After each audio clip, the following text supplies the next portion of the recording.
महामृत्युंजय मंत्र एक ऐसा मंत्र है जो काल के मुख से प्राणों की रक्षा करके मनुष्य को जीवन प्रदान करता है। मार्कंडेय ऋषि ने अपने अल्प आयु पुत्र के जीवन की रक्षा के लिए इस संजीवनी मंत्र की रचना की थी। ग्रंथों में उल्लेख है कि महादेव जी प्रकट होकर मार्कंडेय के पुत्र के प्राणों को यम से छीनकर उन्हें जीवन प्रदान किया था। अतः इस मंत्र का जाप करने से अकाल मृत्यु व गंभीर बीमारियों से हमारे जीवन की रक्षा होती है। आइए सुनते हैं महामृत्युंजय मंत्र 108वां।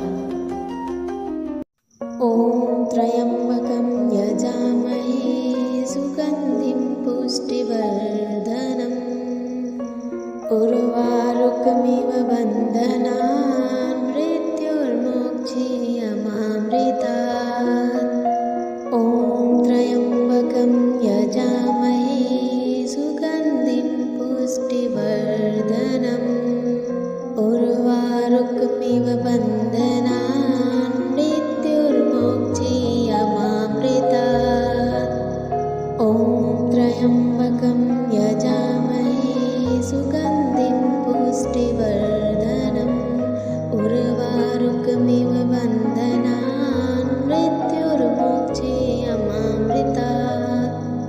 ओम त्र्यंबकं यजामहे सुगंधिं पुष्टिवर्धनम् उर्वारुकमिव बन्धनान् मृत्युर्मोक्षयमामृतात्। ओम त्र्यंबकं यजामहे सुगंधिं पुष्टिवर्धनम् उर्वारुकमिव बन्धनान् मृत्युर्मोक्षयमामृतात्। ओम त्र्यंबकं यजामहे सुगंधिं पुष्टिवर्धनम् उर्वारुकमिव बन्धनान् मृत्युर्मोक्षयमामृतात्। ओम त्र्यंबकं यजामहे सुगंधिं पुष्टिवर्धनम् उर्वारुकमिव बन्धनान् मृत्युर्मोक्षयमामृतात्। ओम त्र्यंबकं यजामहे सुगंधिं पुष्टिवर्धनम् उर्वारुकमिव बन्धनान् मृत्युर्मोक्षयमामृतात्। ओम त्र्यंबकं यजामहे सुगंधिं पुष्टिवर्धनम् उर्वारुकमिव बन्धनान् मृत्युर्मोक्षयमामृतात्। ओम त्र्यंबकं यजामहे सुगंधिं पुष्टिवर्धनम् उर्वारुकमिव बन्धनान् मृत्युर्मोक्षयमामृतात्। ओम त्र्यंबकं यजामहे सुगंधिं पुष्टिवर्धनम् उर्वारुकमिव बन्धनान् मृत्युर्मोक्षयमामृतात्। ओम त्र्यंबकं यजामहे सुगंधिं पुष्टिवर्धनम् उर्वारुकमिव बन्धनान् मृत्युर्मोक्षयमामृतात्। ओम त्र्यंबकं यजामहे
उर्वारुकमिव बन्धनान् मृत्युर्मोक्षीयमामृतात्।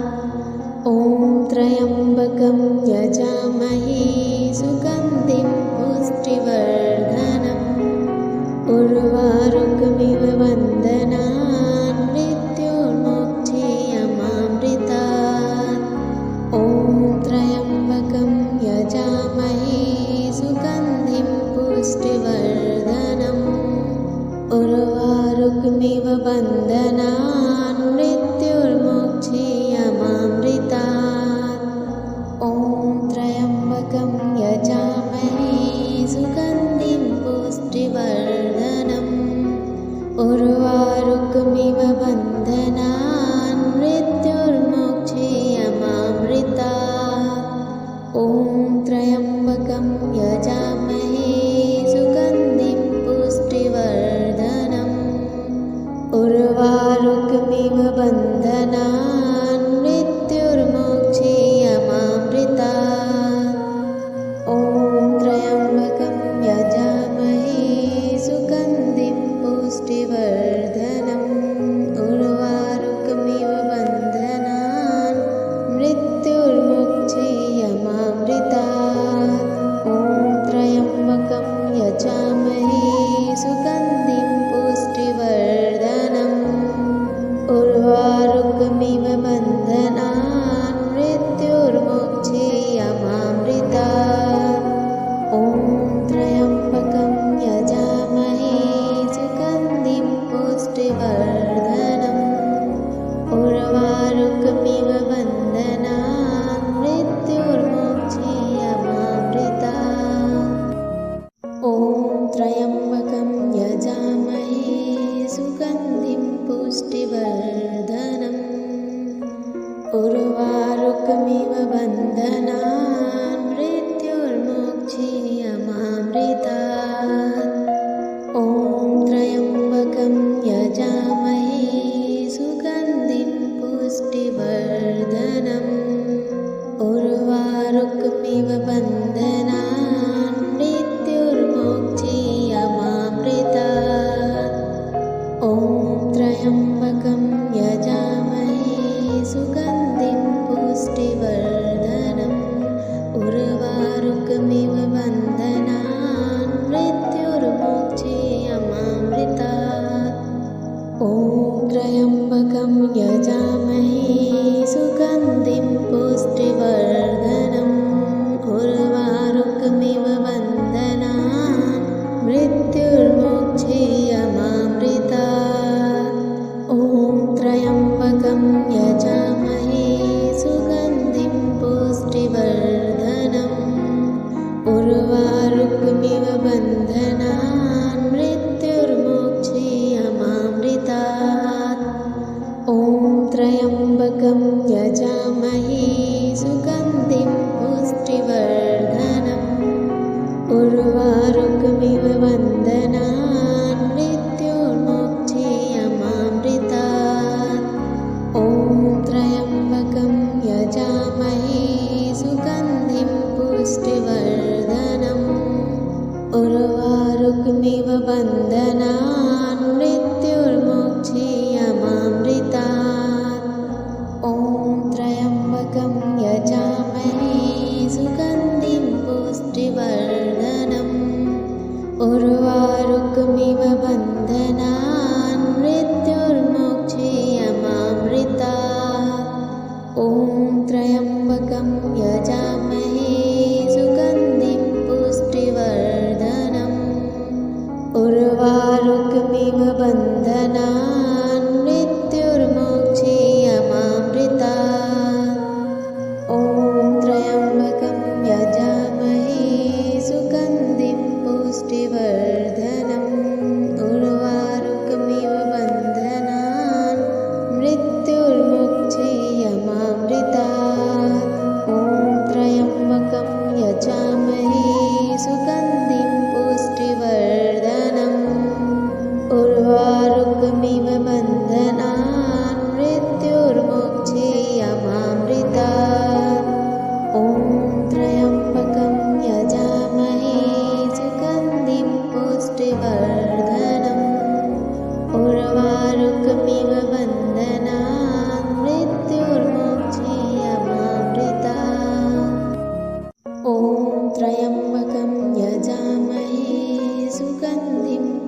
पुष्टिवर्धनम् उर्वारुकमिव बन्धनान् मृत्युर्मोक्षीयमामृतात् ॐ त्र्यम्बकं यजामहे सुगन्धिं पुष्टिवर्धनम् उर्वारुकमिव बन्धनान् मृत्युर्मोक्षीयमामृतात् ॐ त्र्यम्बकं यजामहे सुगन्धिं पुष्टिवर्धनम् उर्वारुकमिव बन्धनान् मृत्युर्मोक्षीयमामृतात् ॐ त्र्यम्बकं यजामहे सुगन्धिं पुष्टिवर्धनम् उर्वारुकमिव बन्धनान् मृत्युर्मोक्षीयमामृतात् ॐ त्र्यम्बकं यजामहे सुगन्धिं पुष्टिवर्धनम् उर्वारुकमिव बन्धनान् मृत्युर्मोक्षीयमामृतात् ॐ त्र्यम्बकं यजामहे सुगन्धिं पुष्टिवर्धनम् उर्वारुकमिव बन्धनान् मृत्युर्मोक्षीयमामृतात् ॐ त्र्यम्बकं यजामहे सुगन्धिं पुष्टिवर्धनम् उर्वारुकमिव बन्धनान् मृत्युर्मोक्षीयमामृतात् ॐ त्र्यम्बकं यजामहे सुगन्धिं पुष्टिवर्धनम् उर्वारुकमिव बन्धनान् मृत्युर्मोक्षीयमामृतात् ॐ त्र्यम्बकं यजामहे सुगन्धिं पुष्टिवर्धनम् उर्वारुकमिव बन्धनान् मृत्युर्मोक्षीयमामृतात् ॐ त्र्यम्बकं यजामहे सुगन्धिं पुष्टिवर्धनम् उर्वारुकमिव बन्धनान् मृत्युर्मोक्षीयमामृतात् ॐ त्र्यम्बकं यजामहे सुगन्धिं पुष्टिवर्धनम् उर्वारुकमिव बन्धनान् मृत्युर्मोक्षीयमामृतात् ॐ त्र्यम्बकं यजामहे सुगन्धिं पुष्टिवर्धनम् उर्वारुकमिव बन्धनान् मृत्युर्मोक्षीयमामृतात् ॐ त्र्यम्बकं यजामहे सुगन्धिं पुष्टिवर्धनम् उर्वारुकमिव बन्धनान् मृत्युर्मोक्षीयमामृतात् ॐ त्र्यम्बकं यजामहे सुगन्धिं पुष्टिवर्धनम् उर्वारुकमिव बन्धनान् मृत्युर्मोक्षीयमामृतात् ॐ त्र्यम्बकं यजामहे सुगन्धिं पुष्टिवर्धनम् उर्वारुकमिव बन्धनान् मृत्युर्मोक्षीयमामृतात् ॐ त्र्यम्बकं यजामहे सुगन्धिं पुष्टिवर्धनम् उर्वारुकमिव बन्धनान्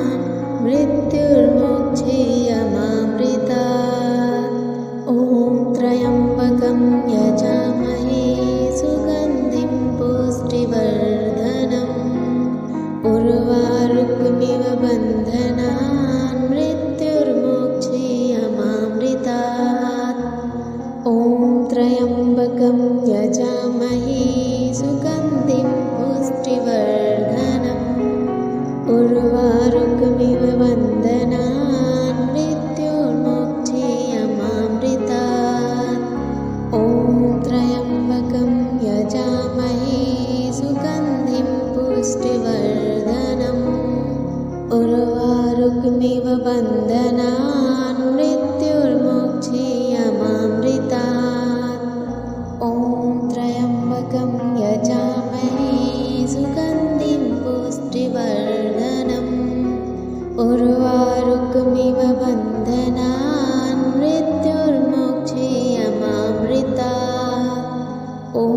त्र्यम्बकं यजामहे सुगन्धिं पुष्टिवर्धनम् उर्वारुकमिव बन्धनान् मृत्युर्मोक्षयमामृतात्। ॐ त्र्यम्बकं यजामहे सुगन्धिं पुष्टिवर्धनम् उर्वारुकमिव बन्धनान् मृत्युर्मोक्षयमामृतात्। ॐ त्र्यम्बकं यजामहे सुगन्धिं पुष्टिवर्धनम् उर्वारुकमिव बन्धनान् मृत्युर्मोक्षयमामृतात्। ॐ त्र्यम्बकं यजामहे सुगन्धिं पुष्टिवर्धनम् उर्वारुकमिव बन्धनान् मृत्युर्मोक्षयमामृतात्। ॐ त्र्यम्बकं यजामहे सुगन्धिं पुष्टिवर्धनम् उर्वारुकमिव बन्धनान् मृत्युर्मोक्षयमामृतात्। ॐ त्र्यम्बकं यजामहे सुगन्धिं पुष्टिवर्धनम् उर्वारुकमिव बन्धनान् मृत्युर्मोक्षयमामृतात्। ॐ त्र्यम्बकं यजामहे सुगन्धिं पुष्टिवर्धनम् उर्वारुकमिव बन्धनान् मृत्युर्मोक्षयमामृतात्। ॐ त्र्यम्बकं यजामहे सुगन्धिं पुष्टिवर्धनम् उर्वारुकमिव बन्धनान् मृत्युर्मोक्षयमामृतात्। ॐ त्र्यम्बकं यजामहे सुगन्धिं पुष्टिवर्धनम् उर्वारुकमिव बन्धनान् मृत्युर्मोक्षयमामृतात्। ॐ त्र्यम्बकं यजामहे सुगन्धिं पुष्टिवर्धनम् उर्वारुकमिव बन्धनान् मृत्युर्मोक्षयमामृतात्।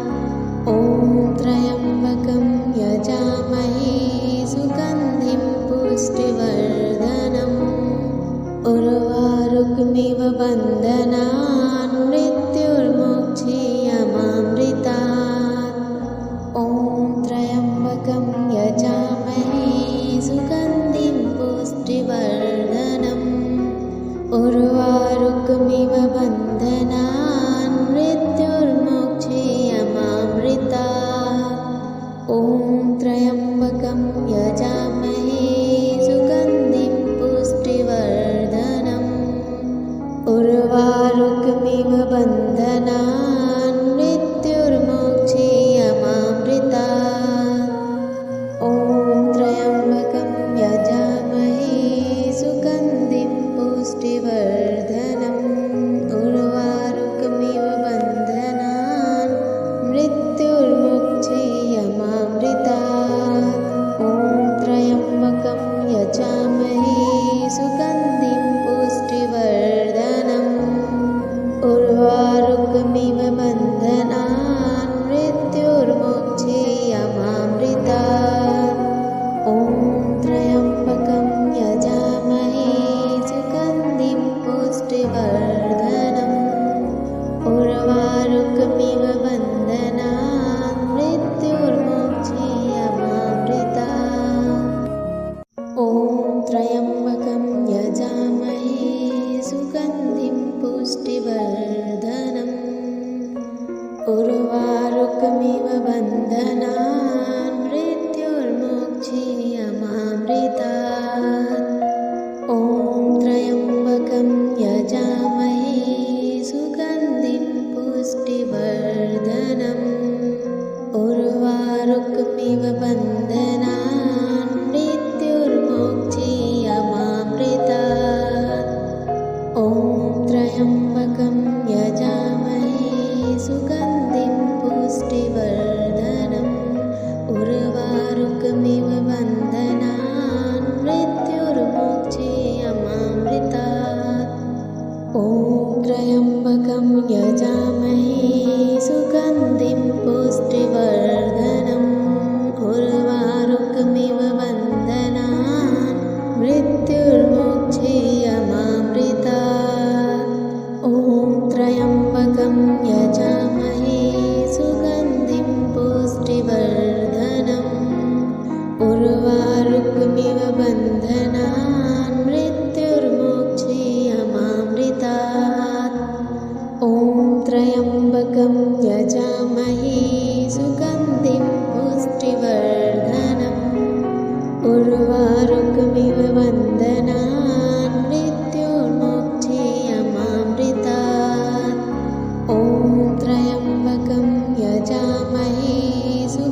उर्वारुकमिव बन्धनान् मृत्युर्मोक्षीयमामृतात्।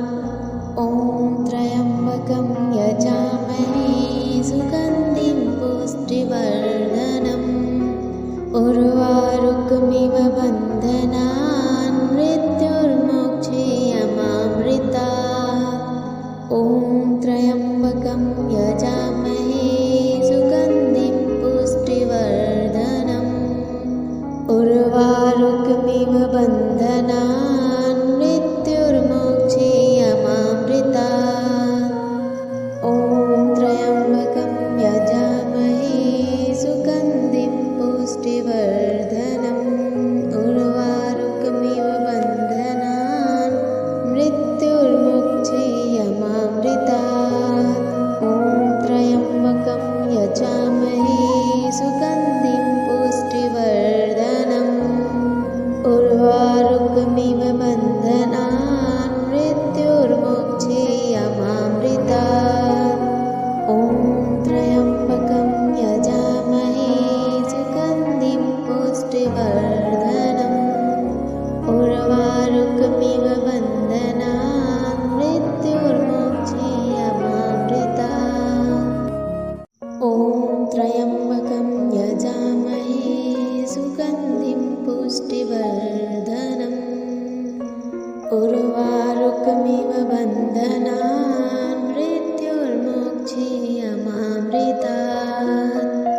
ॐ त्र्यम्बकं यजामहे सुगन्धिं पुष्टिवर्धनम्। उर्वारुकमिव बन्धनान् मृत्युर्मोक्षीयमामृतात्। ॐ त्र्यम्बकं यजामहे सुगन्धिं पुष्टिवर्धनम्। उर्वारुकमिव बन्धनान् मृत्युर्मोक्षीयमामृतात्। ॐ त्र्यम्बकं यजामहे सुगन्धिं पुष्टिवर्धनम्। उर्वारुकमिव बन्धनान् मृत्युर्मोक्षीयमामृतात्। ॐ त्र्यम्बकं यजामहे सुगन्धिं पुष्टिवर्धनम्। उर्वारुकमिव बन्धनान् मृत्युर्मोक्षीयमामृतात्। ॐ त्र्यम्बकं यजामहे सुगन्धिं पुष्टिवर्धनम्। उर्वारुकमिव बन्धनान् मृत्युर्मोक्षीयमामृतात्। ॐ त्र्यम्बकं यजामहे सुगन्धिं पुष्टिवर्धनम्। उर्वारुकमिव बन्धनान् मृत्युर्मोक्षीयमामृतात्। ॐ त्र्यम्बकं यजामहे सुगन्धिं पुष्टिवर्धनम्। उर्वारुकमिव बन्धनान् मृत्युर्मोक्षीयमामृतात्। ॐ त्र्यम्बकं यजामहे सुगन्धिं पुष्टिवर्धनम्। उर्वारुकमिव बन्धनान् मृत्युर्मोक्षीयमामृतात्। ॐ त्र्यम्बकं यजामहे सुगन्धिं पुष्टिवर्धनम्। उर्वारुकमिव बन्धनान् मृत्युर्मोक्षीयमामृतात्। ॐ त्र्यम्बकं यजामहे सुगन्धिं पुष्टिवर्धनम्। उर्वारुकमिव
त्र्यम्बकं यजामहे सुगन्धिं पुष्टिवर्धनम् उर्वारुकमिव बन्धनान् मृत्युर्मुक्षीयमामृतात्।